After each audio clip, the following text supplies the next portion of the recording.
لقد كان لكم في رسول الله أسوة حسنة اعوذ باللہ من الشیطان الرجیم بسم اللہ الرحمن الرحیم اللہم صلی علی محمد وعلی آل محمد کما صلیت علی ابراہیم وعلی آل ابراہیم انک حمید مجید اللہم بارک علی محمد وعلی آل محمد کما بارکت علی ابراہیم وعلی آل ابراہیم انک حمید مجید۔ حدیث نمبر 2135 حضرت ابو ہریرہ سے روایت ہے، رسول اللہ صلی اللہ علیہ وآلہ وسلم نے فرمایا، شہید قتل سے اتنی ہی تکلیف محسوس کرتا ہے جتنی کہ تم میں سے کوئی شخص چونٹی کے کاٹنے کی تکلیف محسوس کرتا ہے۔ سبحان اللہ، سبحان اللہ۔ موت کی تکلیف برحق، آپ کو پتہ ہے نزع کی تکلیف تو ہر ایک کو ہوتی ہے۔ نزع کی تکلیف کتنی ہوتی ہے؟ حدیث میں آتا ہے، آپ یوں سمجھ لیجئے کہ جیسے 360 جوڑوں پر بیک وقت تلوار کا زخم لگے۔ انسان کے جسم میں 360 جوڑ ہیں اور ہر جوڑ سے جان نے نکلنا ہوتا ہے، اور ایک بار بھی انسان کو لگے تو اس کو بڑی تکلیف ہوتی ہے۔ تو موت کے وقت 360 جوڑوں پہ بیک وقت وار جیسے ہو، جتنی تکلیف اس کی ہوگی اتنی تکلیف کا اندازہ کر لیجئے، اتنی نزع کی تکلیف ہوتی ہے۔ اسی لیے رسول اللہ صلی اللہ علیہ وآلہ وسلم نے ہمیں دعا سکھائی تھی کہ اللہ تعالیٰ موت کی تکلیفوں میں ہماری مدد فرمانا، اللہم اعنی فی سکرات الموت و غمرات الموت، اللہ موت کی بے ہوشیوں میں اور موت کی جو ہیں تکلیفوں میں اللہ تعالیٰ میری مدد فرمانا۔ تو سکرات الموت تو برحق ہیں، اور یہ تو اللہ کے رسول صلی اللہ علیہ وآلہ وسلم کو بھی نزع کی تکلیف اٹھانی پڑی۔ رسول اللہ صلی اللہ علیہ وآلہ وسلم کے جب آخری وقت تھا، حضرت فاطمہ رضی اللہ تعالیٰ عنہ آئیں اور انہوں نے آپ کی بے چینی دیکھی اور آپ کی تکلیف دیکھی تو کہنے لگی، ہائے میرے باپ کی بے چینی۔ تو اللہ کے رسول نے اس وقت فرمایا تھا کہ موت کے لیے تو سکرات ہوتی ہیں، موت کے لیے تو سکرات ہوتی ہیں، اور ساتھ ہی حضرت فاطمہ کو تسلی بھی دی کہ آج کے بعد تیرے باپ کو تکلیف نہیں ہوگی۔ تو اصل بات ہے نزع کی تکلیف برحق ہے، اور یہ نہ صرف انسانوں کو ہوتی ہے بلکہ یہ معصوم جانوروں کو بھی ہوتی ہے۔ آپ دیکھتی ہیں کہ جب بکرے کو ذبح کیا جاتا ہے وہ کس طرح بلبلاتا ہے، جب مرغے کو ذبح کیا جاتا ہے، ہمارے ہاں ہم لوگ مرغی کھاتے ہیں تو وہ کس طرح پھڑکتی ہے۔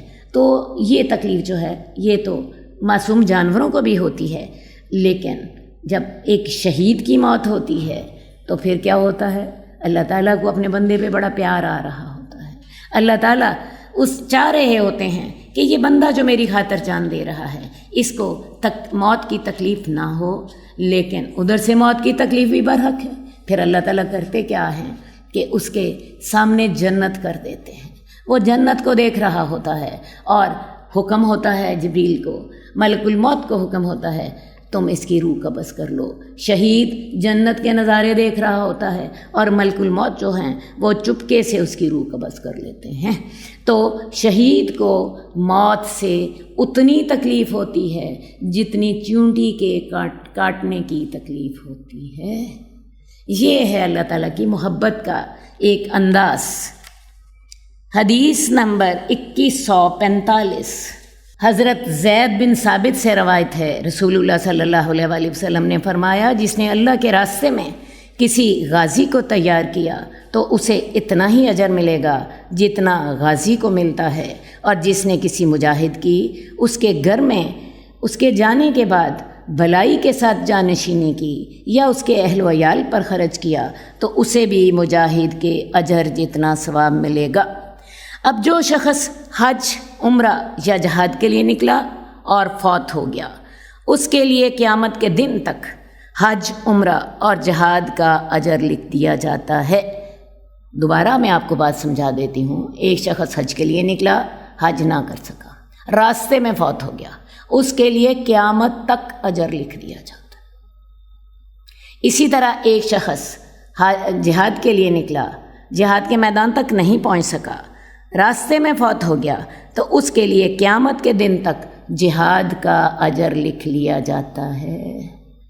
قربان جائیے اس رب کے جو اپنے بندے کی اتنی قدر افزائی فرماتے ہیں۔ اب جس نے کسی غازی کو تیار کیا، غازی کو تیار کرنے سے کیا مراد ہے؟ وہ خود جہاد کے لیے نہیں جا رہا، کئی وجوہات ہو سکتی ہیں، وہ خود بیمار ہو، وہ خود معذور ہو، اس کے ساتھ کوئی بڑی مجبوری ہو، اور اس نے اپنی بجائے کسی غازی کو ساز و سامان دے دیا، تو اسے بھی اتنا ہی اجر ملے گا جتنا جہاد کرنے والے کو ملے گا۔ یہ اجر اس کی نیت کا اور اس کے عمل کا ہوگا۔ اور جس نے کسی مجاہد کی اس کے گھر میں بلائی کے ساتھ جانشینی کی، اب ایک آدمی جہاد کے لیے چلا گیا، اب ظاہر ہے اس کے گھر میں مرد نہیں ہے، ان کے گھر کی کئی ضرورتیں ہیں، پیچھے سے بچوں کی دیکھ بھال کی ضرورت ہے، انہیں گھر میں سودے سلف کی ضرورت ہے، ان کے گھر میں مال کی ضرورت ہے، یا ان کے ایسے معاملات ہیں جہاں کسی مرد کی نگرانی کی ضرورت ہے، اور وہ آدمی مجاہد کے جانے کے بعد اس کے گھر والوں کی دیکھ بھال کرتا رہا، ان کے اہل و عیال پر مال خرچ کرتا رہا، یا ان کے جو معاملات تھے ان کو سنبھالتا رہا، تو اسے بھی مجاہد کے اجر جتنا ثواب ملے گا۔ تو لہٰذا کسی نے غازی کو تیار کیا، یا کسی نے کسی مجاہد کے جانے کے بعد اس کے گھر والوں کی خبر گیری کی، انہیں ان کے مالی معاملات دیکھے، ان پہ خرچ کیا، یا ان کے معاملات کی نگرانی کی، ان کے مسائل حل کیے، تو اس کو بھی جہاد جتنا ہی ثواب ملے گا۔ ایک بات میں یہاں پر آپ کو بتاتی چلی جاؤں، رسول اللہ صلی اللہ علیہ وسلم جب اپنے صحابہ کو جہاد کے لیے بھیجا کرتے تھے، اللہ کے رسول خود ان کے گھروں کی نگرانی کرتے تھے۔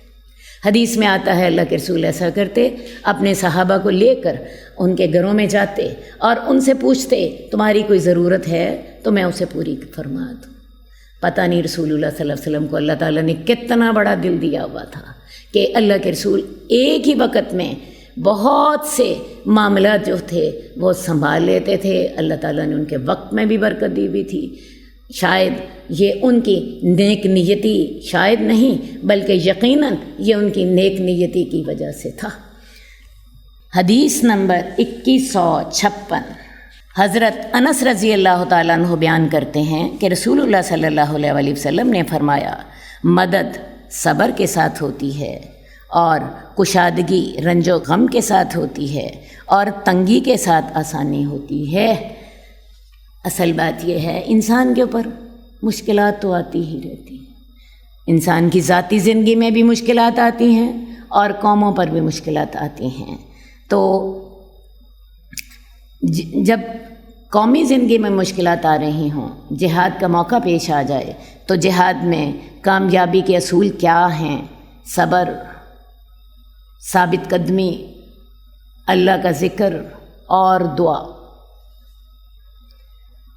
اسی لیے اللہ تعالیٰ نے جنگ میں نماز باجماعت کا حکم دیا۔ حالانکہ اللہ تعالیٰ چاہتے تو نماز میں جنگ میں یہ حکم دے دیتے، جہاد میں اللہ تعالیٰ چاہتے تو جہاد میں یہ حکم دے دیتے کہ نمازیں عین میدان جنگ میں نہ پڑھو، اس وقت تم جہاد کرو، بعد میں 2 نمازیں اکٹھی پڑھ لینا۔ لیکن اصل بات یہ ہے کہ جہاد میں اللہ کے ذکر کی ضرورت ہے، اللہ سے دعاؤں کی ضرورت ہے، اور یہ مقصد نماز بہترین صورت میں پورا کرتی ہے۔ اسی لیے اللہ تعالیٰ نے میدان جنگ میں بھی نماز فرض کر دی، وقت پر بھی اور باجماعت بھی، کیونکہ اس کے ساتھ اللہ کا ذکر بھی ہوتا ہے، اللہ سے دعائیں بھی ہوتی ہیں، اور اللہ کی مدد حاصل کرنے کا بھی یہی بہترین طریقہ ہے۔ تو جہاد میں کامیابی کے اصول کیا ہیں؟ انسان جو مشکلات ہیں ان کے اوپر ثابت قدمی سے ڈٹا رہے، صبر کرے، اللہ کا ذکر بہت کرے اور اللہ سے دعا کرے۔ اور ایک بات یاد رکھیے کہ جب مصیبتیں انتہا تک پہنچ جاتی ہیں تو پھر اللہ کی مدد آ جاتی ہے۔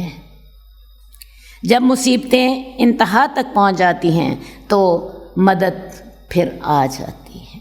آپ دیکھیے مسلمانوں پر کتنے ظلم ہوئے، مکی زندگی میں کون سا ظلم ہے جو مسلمانوں پر نہیں ہوا؟ رسول اللہ صلی اللہ علیہ وسلم کے ساتھ کون سی زیادتی ہے جو نہیں کی گئی؟ آپ کا کئی دفعہ آپ کو قتل کرنے کی کوشش کی گئی، اور اللہ کے رسول جب مدینے کے لیے روانہ ہوئے ہیں تو اس کی وجہ بھی یہی بنی تھی کہ کفار مکہ نے آپ کے قتل کا ارادہ کر لیا تھا، آپ کے گھر کا محاصرہ کر لیا تھا، اور اللہ تعالیٰ نے رسول اللہ صلی اللہ علیہ وسلم کو حکم دیا کہ تم وہاں سے نکل کے مدینے کو ہجرت کر جاؤ۔ اس کے بعد آپ دیکھیے مدینے جانے کے بعد بھی کفار نے آپ کی جان نہیں چھوڑی۔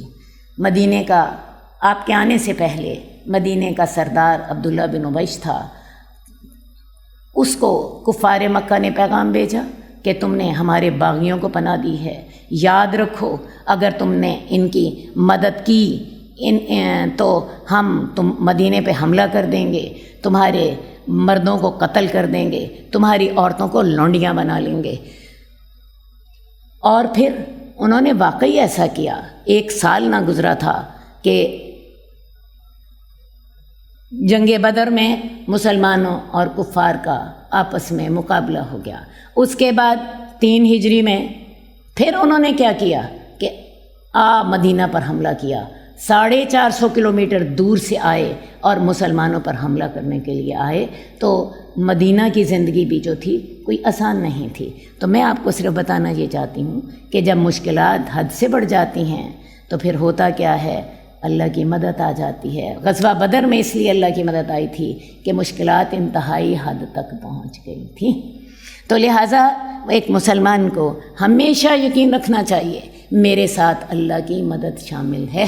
لیکن یہ سوچئے کہ مدد جو ہوتی ہے وہ ابتدا میں نہیں آتی۔ جب اللہ تعالیٰ کسی بندے کو آزما لیتے ہیں، اللہ تعالیٰ اس کی اچھی طرح آزمائش کر لیتے ہیں کہ یہ بندہ میرے لیے اپنے تن من دھن کی قربانی دے دیتا ہے، یہ واقعی میرا بندہ مخلص بندہ ہے، تو پھر اللہ تعالیٰ کی مدد پہنچتی ہے۔ یہ مدد صرف زبان سے اور تھوڑا سا عمل کرنے پر یہ مدد نہیں آتی۔ اس مدد سے پہلے آزمائش ہوتی ہے، اور جب آزمائشیں انتہا تک پہنچ جاتی ہیں اور انسان ان آزمائشوں میں پورا اترتا ہے تو پھر اللہ کی مدد آ جاتی ہے۔ پھر اللہ تعالیٰ غیب سے اپنے فرشتوں کے ساتھ مدد فرماتے ہیں۔ اللہ تعالیٰ کا آج بھی اصول یہی ہے، فضائے بدر پیدا کر فرشتے تیری نصرت کو اتر سکتے ہیں گردوں سے، کتار اندر کتار اب بھی۔ حضرت ابراہیم جیسا ایمان ہو تو پھر انسان آگ میں سے بھی نکل آتا ہے، اس حال میں کہ آگ آپ کا کچھ بھی نہیں بگاڑتی۔ تو اصل بات یہ ہے کہ مدد جو ہوتی ہے صبر کے ساتھ ہوتی ہے، صبر اور ثابت قدمی کے ساتھ اللہ کے راستے میں تکالیف برداشت کیجیے۔ آپ کہیں گے کہ آج ہم کون سی تکلیفیں برداشت کریں، آج تو جہاد ہی نہیں ہوتا۔ میں آپ کو بتاؤں آج بھی اللہ کے دین پر چلنا آسان نہیں ہے۔ جو اللہ کے دین پر چلنے والا ہے اس کو لوگ تانے دیتے ہیں، خاص طور پہ خواتین کو حجاب کے تانے ہی بڑے ہیں۔ اس کے علاوہ جو اللہ کے دین پہ چلنے والے ہیں ان کی معاشرے میں کوئی عزت نہیں ہے۔ یہاں عزت ہے ایکٹرز کی، کرکٹرز کی، یہاں عزت ہے ایکٹریسز کی، یہاں مالدار لوگوں کی عزت ہے، یہاں دیندار آدمی کو کوئی نہیں پوچھتا۔ آج کل آپ دیکھ لیجئے مسجدوں کے ساتھ کیا سلوک ہو رہا ہے۔ منڈیوں میں ہزاروں لوگ جمع ہیں، وہاں کسی نہ فرش دھونے کی ضرورت ہے، نہ کسی سینیٹائزر کی ضرورت ہے، نہ کسی ماسک کی ضرورت ہے۔ لوگ ہزاروں کی تعداد میں وہاں پہ اکٹھے ہیں اور اپنی خرید و فروخت امن و عافیت کے ساتھ کر رہے ہیں۔ وہاں نہ پرچے کٹتے ہیں۔ مساجد کے ساتھ کیا ہوتا ہے، 50 آدمی اگر جمع ہو جائیں تو امام مسجد پر پرچہ کٹ جائے گا۔ پابندی لگا دی گئی ہے کہ مساجد کو ہر روز دھویا جائے گا اور مساجد میں 6 فٹ کے فاصلے پر لوگ کھڑے ہوں گے، ورنہ امام صاحب کو گرفتار کر لیا جائے گا۔ تو میں آپ کو بتاؤں آج بھی ایمان والوں کے لیے ایک آزمائش نہیں ہے، آج بھی ایمان والوں کے لیے بہت سی آزمائشیں ہیں۔ کوئی آدمی جو ہے وہ دین پر چلنا چاہے، اسے حلال کمائی کمانی مشکل ہو جاتی ہے، حرام کمانا آسان ہے، فحاشی آسان ہے، حیا پہ چلنا مشکل ہے۔ تو میں آپ کو بتاؤں آج بھی دین کا معاملہ وہی ہے۔ جو آج کل مساجد کے ساتھ ہو رہا ہے اس کو دیکھ کے تو دکھ ہوتا ہے۔ بہرحال انشاءاللہ تعالی ایمان والے لوگ جو ہیں وہ اللہ تعالیٰ کو یاد کریں گے اور جیسے ہو سکے گا وہ حالات کا مقابلہ کریں گے، ان حالات میں کہ وہ اپنے حکومت کے قوانین کے پابندی بھی کریں اور اپنے اللہ کو یاد بھی کریں۔ اللہ تعالی ہمارے لیے کوئی بہترین رستہ نکال دے گا۔ تو یاد رکھیے مدد صبر کے ساتھ ہوتی ہے، اور یہ اللہ کا وعدہ ہے کہ تنگی کے بعد آسانی ضرور آئے گی، تنگی کے بعد آسانی ضرور آئے گی۔ بالکل اسی طرح جیسے رات کے بعد صبح ہونا لازمی ہے، اسی طرح مشکل کے بعد آسانی ہونا لازمی ہے۔ اللہ تعالی ہمیں ان حالات سے نکال دے جن حالات میں آج کل ہم گرفتار ہیں۔ حدیث نمبر 2159، حضرت ابو ہریرہ کہتے ہیں کہ ہم رسول اللہ صلی اللہ علیہ وآلہ وسلم کے پاس بیٹھے ہوئے تھے۔ ایک نوجوان پہاڑی راستے کو عبور کرتا ہوا آ رہا تھا۔ جب ہم نے اسے دیکھا تو ٹکٹکی باندھ کر دیکھتے رہے۔ وہ آدمی جو تھا بڑا جوان تھا، طاقتور تھا، اونچا لمبا تھا۔ ہم نے اسے دیکھا، دیکھتے ہی رہ گئے۔ ہم نے کہا کاش یہ نوجوان اپنی جوانی اور قوت کو اللہ کے راستے میں صرف کرتا۔ رسول اللہ صلی اللہ علیہ وسلم نے جب ہماری یہ بات سنی تو فرمایا، کیا اللہ کا راستہ صرف یہی ہے کہ انسان شہید ہو جائے؟ نہیں، ایسا نہیں ہے، بلکہ جس نے والدین کی خدمت کی وہ بھی اللہ کے راستے میں ہے، جس نے اپنے اہل و عیال کو پالا پوسا وہ بھی اللہ کے راستے میں ہے، جس نے اپنے آپ کو پاک دامن رکھنے کی کوشش کی اور نکاح کیا وہ بھی اللہ کے راستے میں ہے، اور جس نے مقابلہ بازی کے لیے کوشش کی تو وہ طاغوت کے راستے پر ہے۔ کل خواتین نے ہم سے سوال کیا تھا کہ عورتیں تو جہاد نہیں کر سکتی، تو یہ حدیث آپ کے اس سوال کا جواب دے رہی ہے۔ صرف جہاد کرنے والا ہی اللہ کے راستے میں نہیں ہوتا۔ یہ حدیث ہمیں بتا رہی ہے کہ ایک شخص بڑا اونچا لمبا، بڑا خوبصورت، بڑا طاقتور صحابہ کے سامنے پہاڑی راستے کو عبور کرتا ہوا آ رہا تھا۔ صحابہ اس کو نے دیکھا اور دیکھتے ہی رہ گئے اور آپس میں کہنے لگے کاش یہ شخص جہاد کرتا۔ تو رسول اللہ صلی اللہ علیہ وسلم ان کی باتیں سن رہے تھے، اور آپ کا طریقہ یہ تھا، آپ عین موقع محل سے فائدہ اٹھاتے۔ آپ نے دیکھا کہ لوگوں کا خیال ہے کہ شاید جہاد ہی صرف اللہ کی فرما برداری کا ذریعہ ہے۔ آپ نے فرمایا نہیں، جو شخص اپنے والدین کی اطاعت کرتا ہے، ان کی خدمت کرتا ہے، وہ بھی جہاد کر رہا ہوتا ہے۔ جو شخص اپنے اہل و عیال کو پالتا پوستا ہے اور ان کے لیے حلال کمائی کماتا ہے اللہ کے حکم کے مطابق، اللہ کی حدود کے اندر رہ کر، تو وہ بھی اللہ کی راہ میں ہوتا ہے۔ اور جو اپنے آپ کو پاک دامن رکھنے کی کوشش کرتا ہے اور اس خاطر نکاح کرتا ہے، اپنی گھریلو زندگی کو چلاتا ہے، وہ بھی اللہ کے راستے میں ہے۔ تو یہ بھی عبادتیں ہیں۔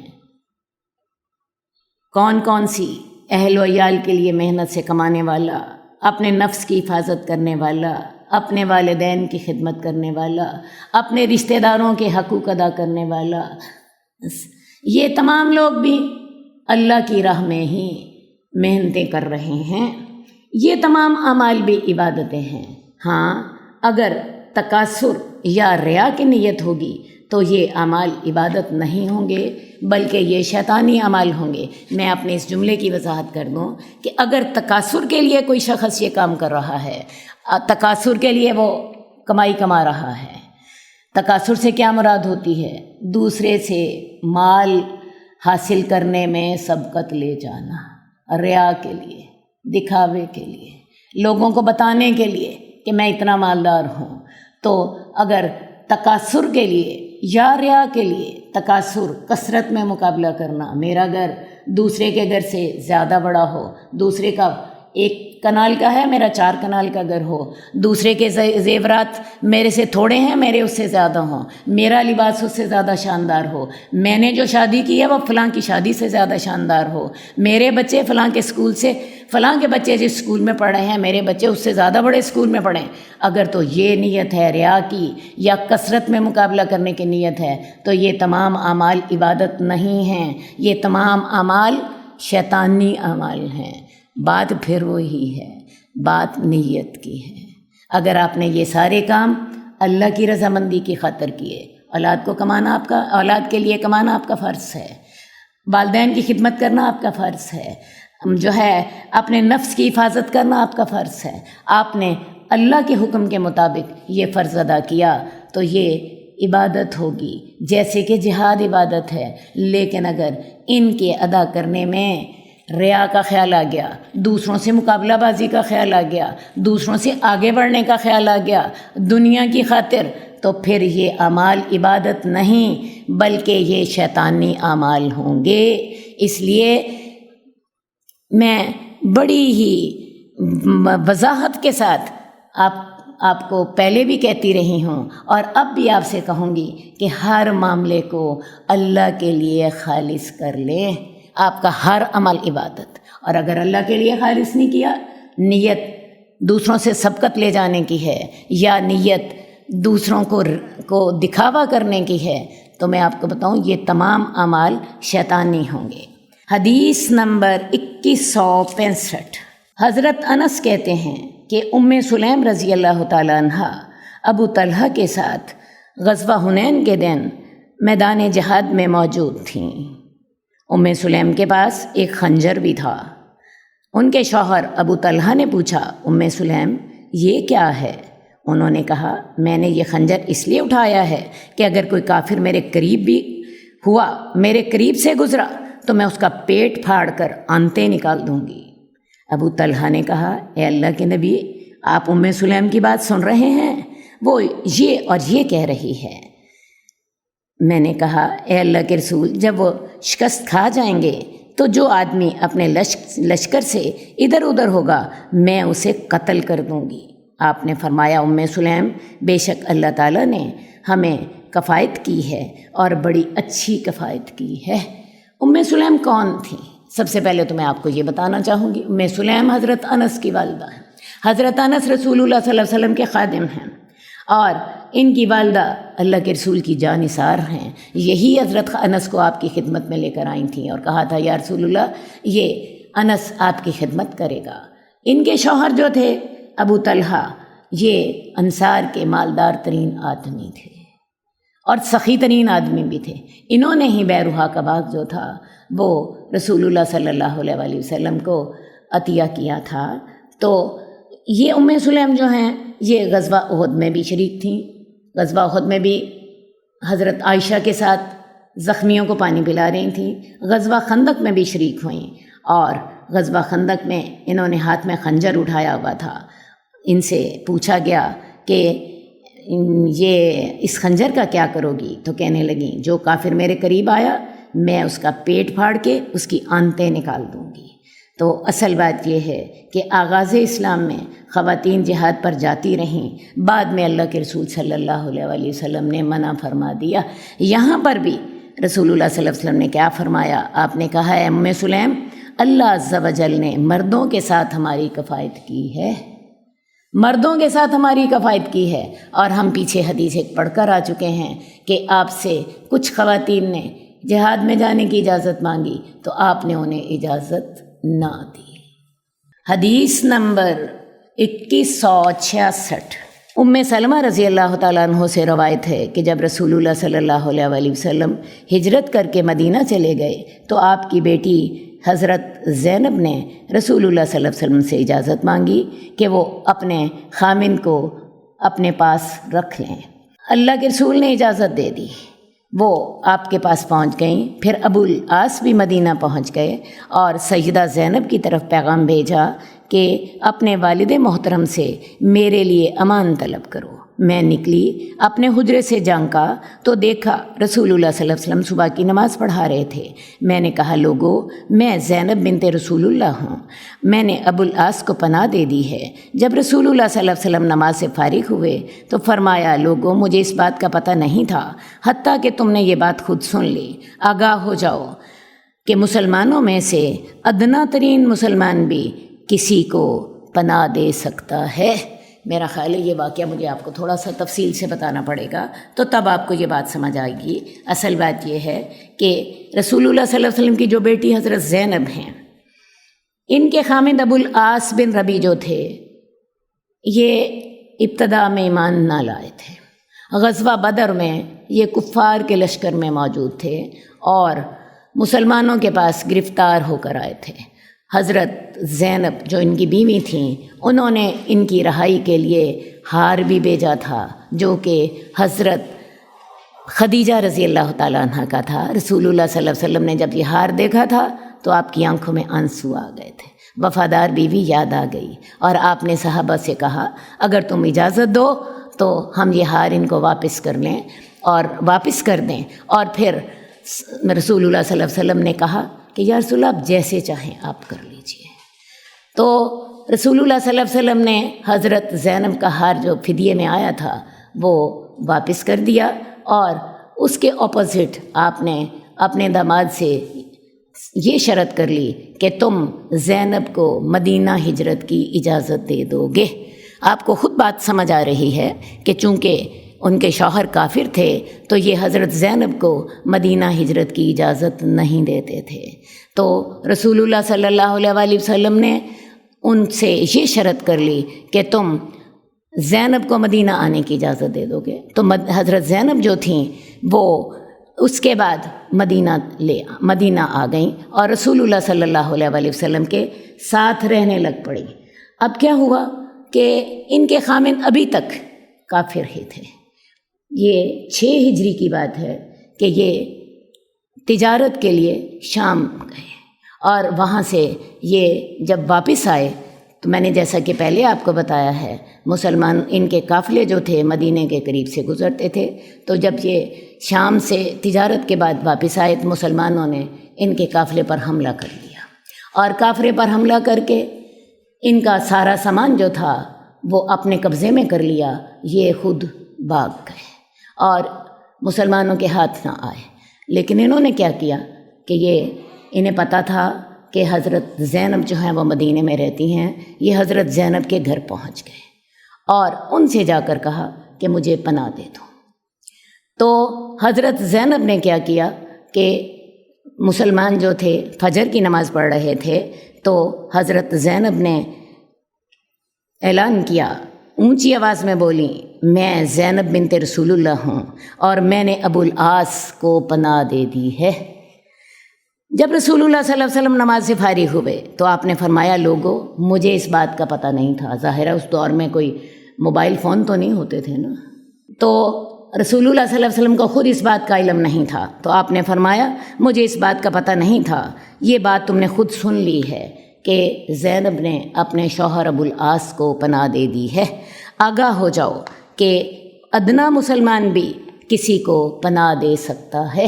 تو رسول اللہ صلی اللہ علیہ وسلم نے حضرت زینب کی جو پناہ تھی اس کو جو تھا اوکے کر دیا، اور آپ نے ایک اصول بتا دیا کہ ایک عورت بھی اپنے کسی دشمن کو پناہ دے سکتی ہے اور اس کی پناہ کا حکومت بھی احترام کرے گی۔ رسول اللہ صلی اللہ علیہ وسلم اس وقت مدینے کے حکمران تھے، تو لہٰذا رسول اللہ صلی اللہ علیہ وسلم نے اس پناہ کو اوکے کر دیا۔ اب اس نیکی کا فائدہ کیا ہوا یہ میں آپ کو بتاتی ہوں۔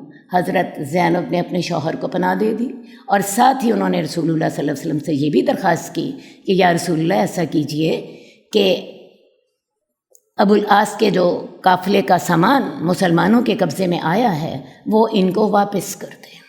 رسول اللہ صلی اللہ علیہ وسلم نے یہ نیکی بھی کر دی۔ ابو العاص جو تھے ان کو جب یہ سامان ملا تو وہ مکے اپنا سامان لے کر چلے گئے۔ مکے جا کے جن جن کا مال تجارت ان کے پاس تھا انہوں نے اس کو مال اس کا واپس کیا، اور جب ساروں کے معاملے صاف کر دیے تو لوگوں سے کہنے لگے، لوگو میں مسلمان ہو گیا ہوں۔ میں نے پہلے اسلام کا اعلان اس لیے نہیں کیا تھا کہ تم یہ نہ سمجھو کہ شاید میں تمہارا مال کھانا چاہتا ہوں، میں نے اب تم سب کے معاملے صاف کر دیے ہیں اور اب میں مدینہ جا رہا ہوں، میں اسلام قبول کر چکا ہوں۔ سب کے معاملے صاف کرنے کے بعد حضرت ابو العاص مدینہ آئے، رسول اللہ صلی اللہ علیہ وسلم کے پاس پہنچے، اسلام قبول کیا۔ رسول اللہ صلی اللہ علیہ وسلم نے اپنی بیٹی جو تھی پہلے نکاح کے ساتھ ہی ان کو واپس لوٹا دی، اور اس کے بعد یہ پھر حضرت زینب کے پاس کوئی سال سے زیادہ عرصہ رہے، پھر ان کی اللہ کی طرف سے وفات ہو گئی۔ تو اس حدیث سے ہمیں پتہ کیا چلتا ہے کہ اگر ایک عورت بھی جو ہے دشمن کو پناہ دیتی ہے، حضرت ابو العاص اس وقت ظاہرہ دشمن تھے، کافر تھے، ان کے قافلے کو مسلمانوں نے اس پر حملہ کیا تھا اور اس کا مال جو تھا قبضے میں کر لیا تھا، یہ بھاگ گئے تھے، تو ایک عورت بھی دشمن کو پناہ دے سکتی ہے اور حکومت اس کی پناہ کی پابند ہوگی، حکومت بھی اس کو قبول کرے گی۔ تو یہ ایک عورت کا احترام اسلام ہمیں سکھاتا ہے۔ حدیث نمبر 2167، حضرت جابر بیان کرتے ہیں کہ رسول اللہ صلی اللہ علیہ وسلم نے مجھے فرمایا، جابر کیا تجھے خبر نہیں کہ اللہ تعالیٰ نے تیرے باپ کو زندہ کر دیا ہے؟ وہ اس طرح کہ اللہ تعالیٰ نے تیرے باپ سے کہا کوئی آرزو کر، تیرے باپ نے کہا مجھے دنیا میں واپس لوٹا دیا جائے، میں دوبارہ قتل ہونا چاہتا ہوں۔ اللہ تعالیٰ نے فرمایا بے شک میں ایک فیصلہ کر چکا ہوں کہ ایک دفعہ مر جانے والوں کو دنیا کی طرف نہیں لوٹایا جائے گا۔ حضرت جابر کے والد غزوہ احد میں شہید ہوئے، ان کا مسئلہ کیا گیا۔ مسئلہ کیا ہوتا ہے؟ عرب لوگ کیا کرتے تھے؟ اپنے جن دشمنوں پر انہیں زیادہ غصہ ہوتا تھا ان کے ناک کان کاٹ لیتے تھے اور انہیں کچا چبا جاتے تھے۔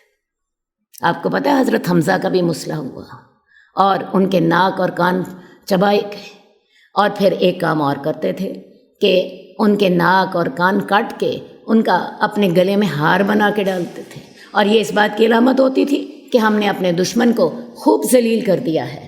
تو حضرت جابر کے والد کا مسئلہ کیا گیا، ان کے والد کی میت سامنے لا کر رکھی گئی، یہ اپنے والد کی میت کو دیکھنا چاہتے تھے لیکن ان کو یہ میت نہ دکھائی گئی۔ رسول اللہ صلی اللہ علیہ وسلم کو خیال یہ تھا کہ یہ دیکھیں گے تو برداشت نہ کر سکیں گے، آپ کے حکم سے اس میت کو اٹھا لیا گیا، جبکہ ان کے بیٹے اس کو نہیں دیکھ سکے۔ اب ظاہر ہے رسول اللہ صلی اللہ علیہ وسلم کو حضرت جابر کے غم کا احساس تھا، آپ کو علم تھا کہ انہیں کتنی تکلیف ہوئی ہے، یہ اپنے باپ کے ایک ہی بیٹے تھے۔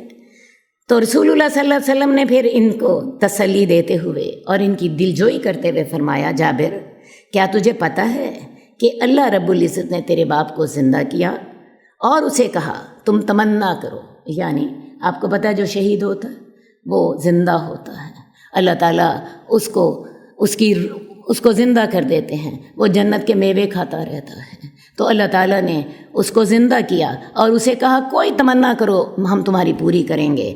تو تیرے باپ نے کہا کہ میں چاہتا ہوں کہ میں دنیا میں دوبارہ بیچ دیا جاؤں، حالانکہ مرنے کے بعد کوئی شخص دنیا میں آنا پسند نہیں کرے گا، لیکن شہید دنیا میں آنا چاہے گا، کیونکہ جو اللہ تعالیٰ اس کو عزت اور احترام دیں گے وہ اس عزت احترام کو حاصل کرنے کے لیے دوبارہ دنیا میں آنا چاہے گا۔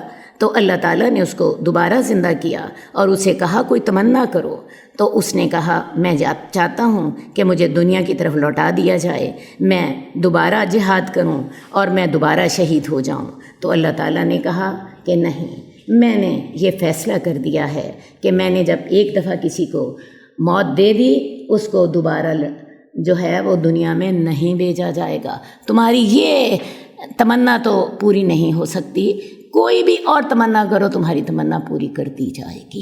تو اللہ تعالیٰ کے رسول صلی اللہ علیہ وآلہ وسلم اپنے صحابہ کا بہت خیال رکھتے تھے۔ حضرت جابر کو کیوں نہیں باپ کی میت دیکھنے دی کہ حضرت جابر کو دیکھ کے تکلیف ہوگی، وہ برداشت نہ کر پائیں گے، اور پھر ان کی دلجوئی اتنے خوبصورت انداز میں کی کہ اللہ تعالیٰ نے تیرے والد کو زندہ کر دیا ہے اور ان کو یہ مرتبہ عطا کیا ہے۔ اللہ کے رسول ہر ایک سے ہی بڑی خوبصورتی کے ساتھ تعزیت کیا کرتے تھے۔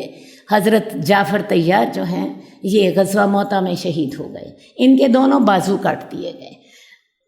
تو ان کو جب خبر ملی گھر والوں کو تو ظاہر ہے گھر والے جو تھے وہ پریشان تھے، غمزدہ تھے۔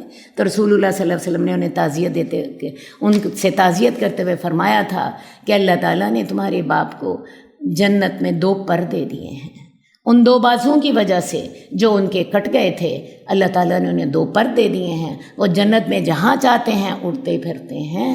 اسی لیے حضرت جعفر کا نام حضرت جعفر طیار ہے، طیار سے مراد ہوتی ہے اڑنے والے۔ تو اسی طرح جس کے 2 یا 3 بچے فوت ہو جائیں، رسول اللہ صلی اللہ علیہ وسلم نے ان کی تسلی کے لیے کیا فرمایا کہ جب وہ جنت میں پہنچیں گے تو ان کے بچے ان کے استقبال کے لیے دروازے پر کھڑے ہوں گے۔ تو رسول اللہ صلی اللہ علیہ وآلہ وسلم کا کسی سے دلجوئی کرنے کا، کسی کی تعزیت کرنے کے انداز بڑے خوبصورت ہوتے تھے۔ یہ انداز کیسے اللہ نے آپ کو سکھا دیے تھے؟ اصل بات ہے آپ کے دل میں ہر ایک کے لیے محبت تھی، ہر ایک کے لیے ہمدردی تھی، آپ کا دل بہت بڑا تھا اور آپ واقعی کسی کی تکلیف پر پریشان ہو جاتے تھے۔ اللہ تعالی ہمارے بھی دل اتنے بڑے کرتے، ہم بھی کسی کی دلجوئی کر سکیں، ہم بھی کسی کے کام آ سکیں، کسی کی تکلیف کی شدت کو کم کر سکیں۔ اللہ تعالی ہمیں بھی توفیق عطا فرما۔ اللہم صلی علی محمد وعلی آل محمد کما صلیت علی ابراہیم وعلی آل ابراہیم انک حمید مجید۔ اللہم بارک علی محمد وعلی آل محمد کما بارکت علی ابراہیم وعلی آل ابراہیم انک حمید مجید۔ مولاي صل وسلم دائما ابدا على حبيبك خير الخلق كلهم مولاي صل وسلم دائما ابدا على حبيبك خير الخلق كلهم محمد سيد الكونين والثقلين محمد سيد الكونين والثقلين